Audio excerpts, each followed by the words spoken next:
The hospital room was filled with laughter, tears, and the excited chatter of nurses. A young black mother lay on the bed, exhausted but glowing with happiness. After 9 long months of waiting, her baby was finally here. Family members crowded around, phones ready to capture the first precious moments.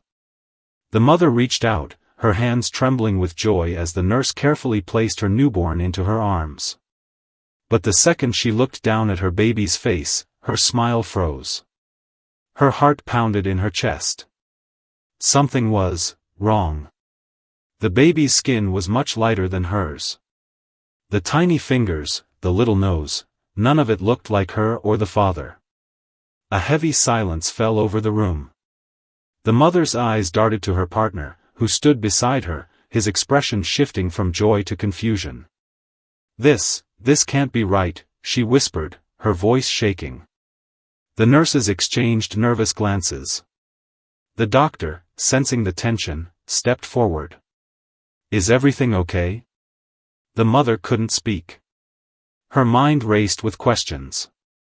How? Why? This wasn't what she expected.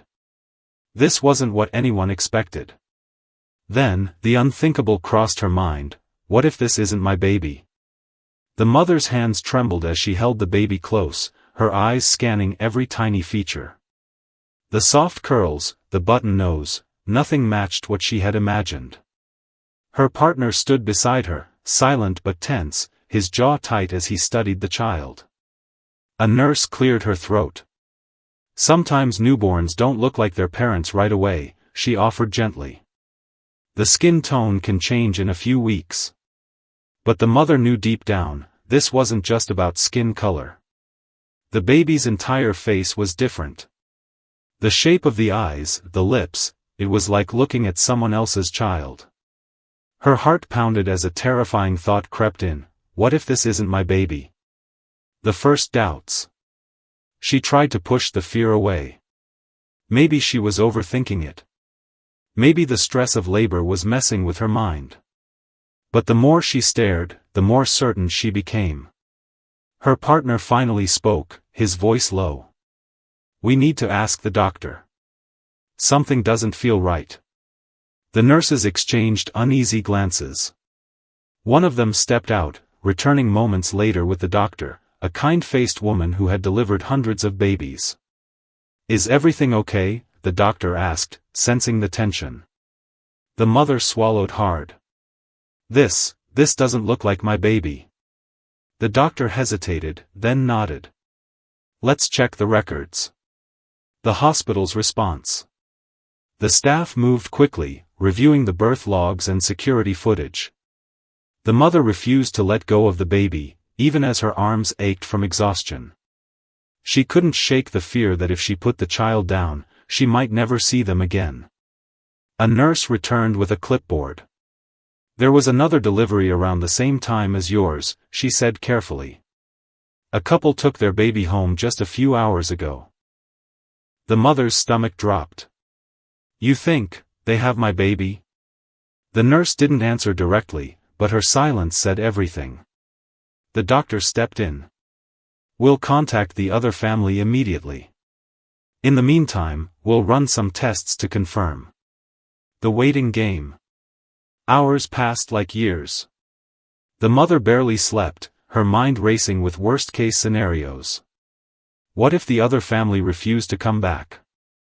What if her real child was gone forever? Her partner stayed by her side, rubbing her back in silent support.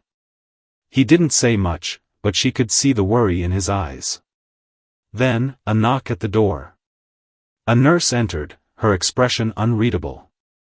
"The other family is here." The mother's breath caught. This was it, the moment she'd either get answers or face a truth she wasn't ready for. The other family. A couple walked in, their faces pale with shock. In the woman's arms was a sleeping newborn, a baby with deep brown skin and curly hair, just like the mother and her partner. The moment the two babies were placed side by side, there was no denying it. A mistake had been made. The other mother burst into tears. "I had no idea," she whispered. I just thought, maybe my baby took after my grandfather. He was light-skinned. The young black mother stared at the two infants, her heart splitting in two. One was hers by blood. The other, she had already held, already loved in those first few hours. What was she supposed to do now? The unthinkable decision. The hospital staff apologized profusely, promising a full investigation. But for the mothers, the real question wasn't about blame, it was about their children. The two families sat together in silence, the weight of the situation pressing down on them. Finally, the young black mother spoke, her voice trembling. I just want my baby back. The other mother nodded, tears streaming down her face. I understand. It was the hardest moment of their lives. But it was only the beginning. The hospital room was thick with silence, broken only by the soft sounds of the two newborns stirring in their blankets. The young black mother clutched her biological child close, her tears falling freely now. The baby, her baby, smelled like warmth and milk, and as she traced a finger over the tiny face, she felt a surge of recognition. This was the child she had carried for 9 months. But her eyes kept drifting to the other baby, the one she had held first. The one she had already whispered promises to. The other mother, a petite woman with red-rimmed eyes, watched her with quiet understanding. I can't imagine how you're feeling, she said softly. The young mother swallowed hard. I don't even know what to feel. The first night. The hospital arranged for both families to stay overnight while legal and medical teams worked behind the scenes. Nurses checked on them frequently, their faces a mix of sympathy and guilt. The young mother barely slept. Every time she closed her eyes, she saw two tiny faces, one that belonged to her, and one that had briefly, heartbreakingly, felt like hers too. Her partner sat beside her, rubbing slow circles on her back. We'll get through this, he murmured. But even his voice lacked its usual certainty. Down the hall, the other family was just as restless. The two fathers had spoken briefly, awkward, halting words about work and weather, anything to avoid the enormity of what had happened. The hospital's mistake.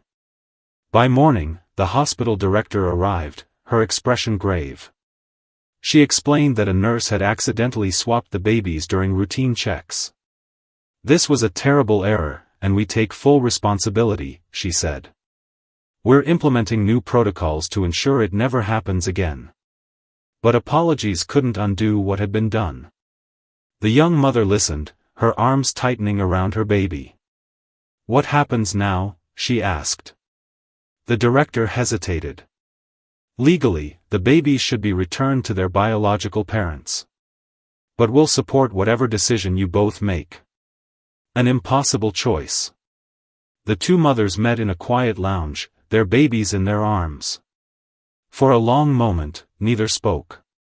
Then the other woman sighed. I keep thinking, what if we hadn't been called back? Would I have ever known? The young mother nodded. I would have spent my whole life wondering why my child didn't look like me. They fell silent again, watching the babies yawn and stretch. Finally, the young mother whispered, I don't know how to say goodbye to him. The other woman reached out, squeezing her hand. Maybe we don't have to. A bold idea. Over the next few days, an unexpected bond formed between the families. They ate meals together, shared stories, and marveled at the strange twist of fate that had brought them together. The babies, oblivious to the chaos, slept side by side in their bassinets. One evening, the young mother voiced the thought that had been growing in her heart. What if we stay in each other's lives? The other mother's eyes lit up. Like family? It was a radical idea. But the more they talked, the more it felt right. The way forward. Legal papers were signed, official custody was transferred, and the hospital covered all medical and counseling expenses. But the real healing happened in small moments, the first time the babies grasped each other's fingers, the first time the mothers laughed together over spilled formula. As the young mother packed her things to finally go home, she paused to look at the other family. "This isn't how I thought things would be," she admitted. The other woman smiled. "Maybe it's better." And for the first time since the birth, the young mother felt a flicker of hope. The car ride home was nothing like the young mother had imagined. Instead of joyful chatter and laughter, there was only quiet, the kind that pressed against her chest like a weight. Her baby slept soundly in the car seat, tiny fingers curled into fists. She kept glancing back, half expecting to see the other baby there too. Her partner reached over and squeezed her hand. "We're gonna be okay," he said. But his voice was rough with emotions he couldn't quite name. The first days at home. Nothing felt normal. The baby clothes she'd carefully picked out suddenly seemed wrong. The nursery, once filled with excitement, now echoed with unspoken questions. Every time she rocked her child to sleep, her mind wandered to the other baby. Was he sleeping? Was he crying? Did he miss her? Then, her phone buzzed. A text from the other mother: "He won't stop staring at the mobile above his crib. Think he remembers the hospital one?" The young mother smiled for the first time in days. She typed back, "Mine hates baths. Screams like we're torturing him." A tiny thread of connection, but it was enough. The first visit. A week later, the other family came over. The moment the two babies were placed side by side on a blanket, they turned toward each other, as if drawn by some invisible force. "Look at that," the other father murmured. "Like they know." The mothers exchanged glances. Maybe the babies did know. Maybe this was more than just a hospital mistake, maybe it was something fate had planned all along. The outside world. Going out in public was harder than expected. Strangers would peer into the stroller, then up at the young mother's dark skin, their eyebrows lifting in silent question. "Oh, is he yours?" At first, she bristled, her grip tightening on the stroller handle. But then she remembered the other mother's words: "Let them wonder. Our story's none of their business." So she started answering with a simple, "Yes, he's mine," and let their confusion hang in the air. The viral storm. One afternoon, a photo of the two babies lying side by side, one light-skinned, one dark, made its way onto social media. The caption read, "Switched at birth, but now they're brothers in every way that matters." By evening, the post had thousands of shares. News outlets picked it up. Reporters called, asking for interviews. The young mother panicked. "We didn't agree to this." But the other family was calmer. "People need stories like ours," the other father said. "Maybe it'll help someone else." The backlash. Not all the attention was kind. Online commenters called them unnatural. Some accused the mothers of forcing a bond. One particularly cruel message read, "That's not your real kid. Stop pretending." The young mother deleted the app off her phone that night. But the next morning, she woke to hundreds of new messages, this time, from other families. Adoptive parents. Blended families. People who'd lived through their own versions of this story. Their words were like a lifeline: "You're not alone." A new normal. Slowly, the chaos faded. The families settled into a rhythm: weekly dinners, shared babysitting, holidays celebrated together. The babies grew, reaching for each other with gummy smiles. One evening, as the mothers washed dishes side by side, the young mother finally said what she'd been thinking for weeks. "I don't regret any of it." The other woman didn't hesitate. "Me neither." Outside, the sound of their children's laughter floated through the open window. The years passed in a blur of shared birthdays, scraped knees, and two little boys who grew up calling each other brother. The families had settled into their unusual but beautiful arrangement: Sunday dinners together, joint vacations, even buying houses just a few blocks apart. The boys, now 5 years old, were inseparable. But as kindergarten approached, the young mother felt a new kind of worry creeping in. What happens when the world starts asking them questions we haven't? The first day of school. The boys marched into their classroom holding hands, one with curly dark hair and warm brown skin, the other with sandy blonde curls and freckles. The teacher blinked in surprise. "Are you twins?" The dark-skinned boy giggled. "No, we're brothers." The young mother held her breath, waiting for the inevitable confusion, the awkward explanations. But the teacher just smiled. "Well, welcome to kindergarten, brothers." That night, as she tucked her son into bed, he asked the question she'd been dreading, "Mama, how come Jamal looks different than me?" Her heart pounded. Not yet, she thought. They're too young. So she kissed his forehead and said, "Because everyone's special in their own way, baby." But she knew the real conversation was coming. The first fight. It happened at the park. A group of older kids pointed and laughed. "That's not your real brother. You don't even match." Her son came home in tears. "They said Jamal's not my family." The other mother arrived minutes later. Jamal was just as upset. The women sat the boys down and showed them the hospital photos, the news articles, the whole incredible story. "But that means..." Her son's eyes widened. "We got switched?" Jamal gasped. "Like in cartoons?" The mothers braced for anger, for hurt. Instead, the boys high-fived. "That's awesome. Now we have 2 moms and 2 dads." The mothers burst out laughing, their relief as bright as the afternoon sun. The questions grow harder. As the boys got older, the world got more complicated. School projects about family trees left them confused. Doctors asked about hereditary conditions and got 2 different answers. One night, her son asked, "Do you think my other mama misses me sometimes?" The question hit like a punch. She pulled him close. "I think she loves you just as much as I do, in her own way." Down the street, Jamal was asking his parents the same question. The other family's secret. The DNA tests arrived in innocuous little boxes. The boys swabbed their cheeks with the solemn focus of scientists, then mailed them off.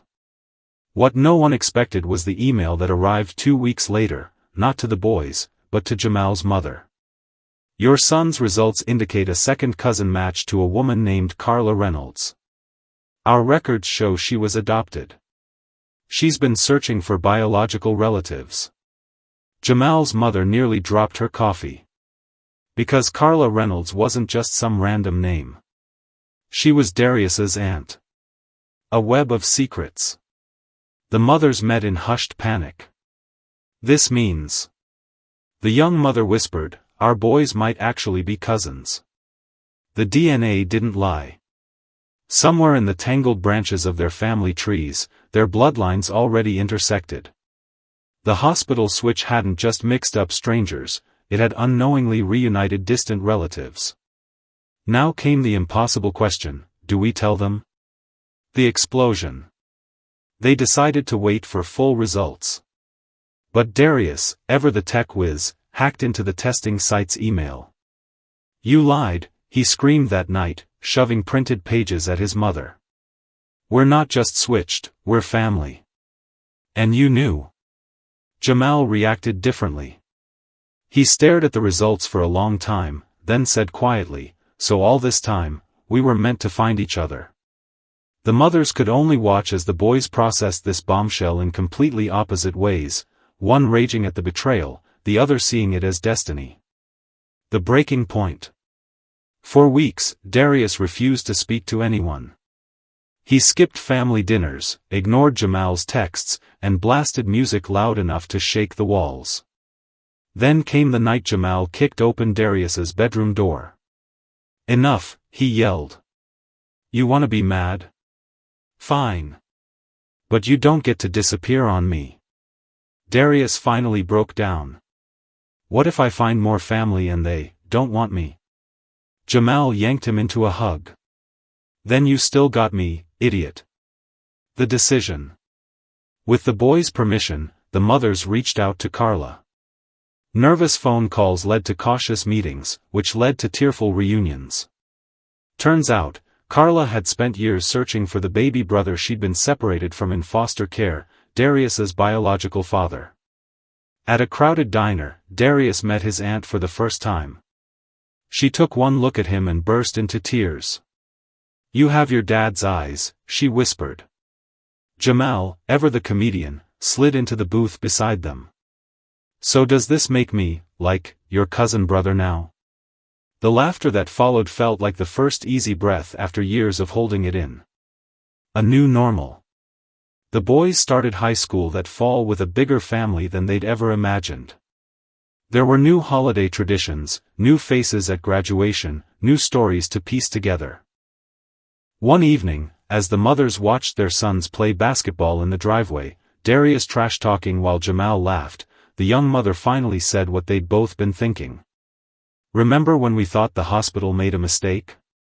The other woman smiled. "Best accident that ever happened to us." On the court, Jamal stole the ball and Darius fake-tackled him. Their shouts echoed into the twilight. Senior year hit like a hurricane. College brochures covered every surface in both houses, Jamal's soccer trophies crowded Darius's science fair medals on shared display shelves, and the air was thick with the constant buzz of impending change. The young mother, now sporting her first few gray hairs, watched it all unfold with equal parts pride and dread. Because the unspoken truth hung over everything. This might be the last year they all live in the same world. The college divide. Darius got his acceptance letter to MIT first. He stared at the email for a full minute before whispering, "I got in." Jamal hooped so loud the neighbors complained. But 3 weeks later, when Jamal's soccer scholarship offer came from a California university, Darius's smile didn't quite reach his eyes. "That's awesome, man," he said, voice tight. 3,000 miles might as well have been another planet. The first real fight in years.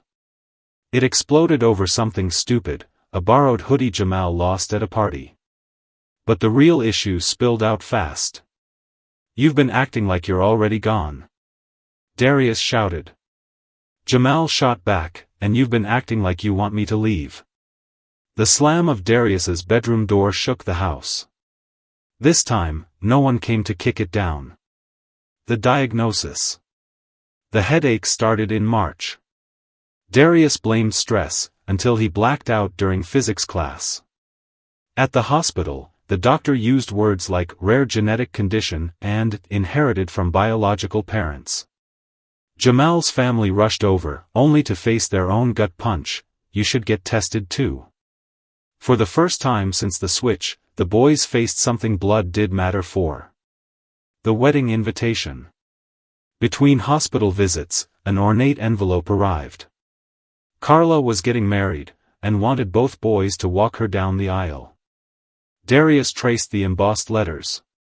"She barely knows us." Jamal, ever perceptive, said quietly, "I think she's making up for lost time." That night, Darius secretly researched flights from Boston to California. The compromise. Prom night found them on the roof, avoiding their dates. Jamal finally broke the silence. "UCLA has a killer neuroscience program." Darius froze. "You hate labs." "Yeah, but their soccer team's decent." Jamal shrugged. "And West Coast hospitals are supposed to be good." The unspoken truth hung between them, "Wherever you go, I'll follow." The decision. Graduation day dawned bright and clear. As Darius adjusted his valedictorian sash, Jamal's voice crackled over the baby monitor they'd repurposed as a walkie-talkie. "Hey nerd. Look under your chair." Taped underneath, 2 UCLA acceptance letters. The mothers found them later, foreheads pressed together, laughing through tears. 5 years later, the scent of antiseptic still made Darius's hands shake. He stood outside UCLA Medical Center's neurology wing, adjusting his lab coat as the morning sun glared off the glass doors. His medication buzzed in his pocket, a daily reminder of the condition that had nearly stolen his future.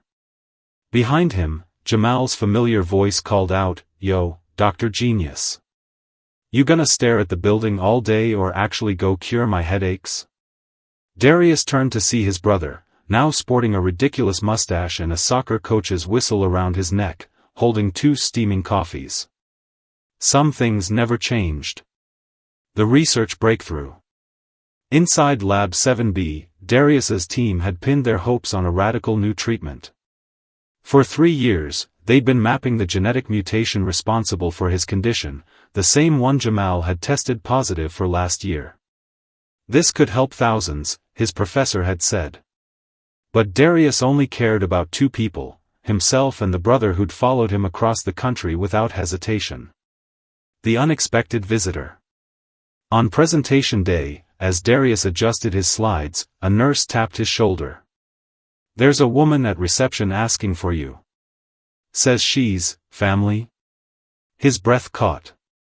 Over the years, DNA tests had connected them to distant cousins, half-siblings, a whole network of people bound by blood but not history. But this visitor was different. The woman in the waiting room stood slowly, her eyes scanning Darius's face like she was memorizing it. "You look just like your father," she whispered. His biological mother had finally come. The conversation they'd avoided.